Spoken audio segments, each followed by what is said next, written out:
Guys, nilagay ko na yung Christmas tree namin. Ayan o. Diwa ng Pasko. Yan. Nag-general cleaning ako, guys. Yan. Nagpalit ako ng kortina. General cleaning ako. Yan. Pagod.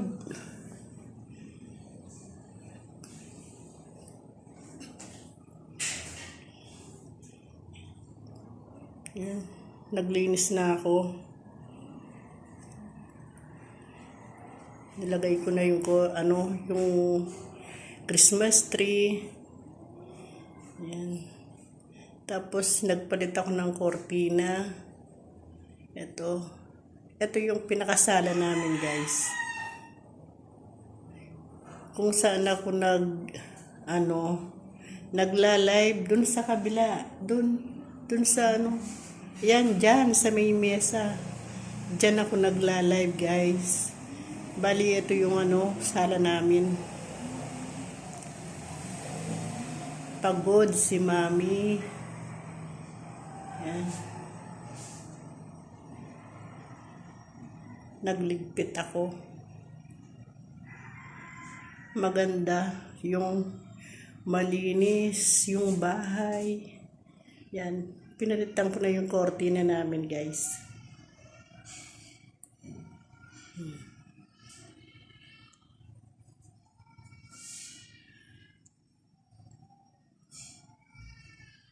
Ito, pag malapit na yung Pasko, November pa lang, nilalagay ko na yung Christmas tree. Dito sa may mga bintana, dito sa harapan, bukas ko na lang nilalagay.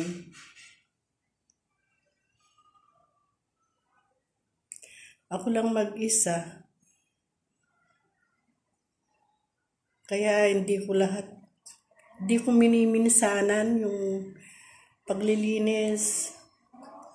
Unti-unti. Halimbawa, dito sa sala, ito muna yung lilinisin ko.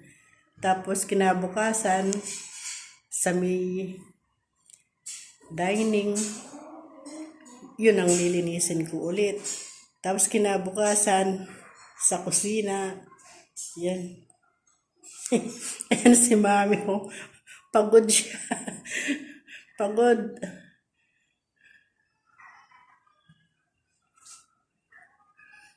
Yan. Diwa ng Pasko.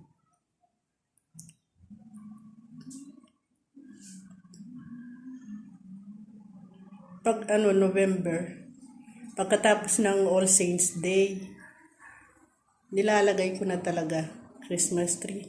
Tapos maglalagay ako sa mga bintana dito sa labas. Baka bukas na lang. Pagod na ako. Nagtanggal ako ng agyo sa kisame. Yan. Lahat ng dumi. Inalis ko. Yan. Tapos magwawas ako ng nito. Yung kortina, yung pinalitan ko. Iwawas ko pa yan. Kapagod talaga. Sayang naman, guys, kung magpapalaba. 3 lang kami. Kayang-kaya ko pa naman na magtrabaho dito sa bahay. Kasi si Camille pumapasok sa trabaho. O yun, Sunday. Kasi yung Sunday ang pinaka-rest day niya. Kaya kahit ako lang mag-isa, kaya ko.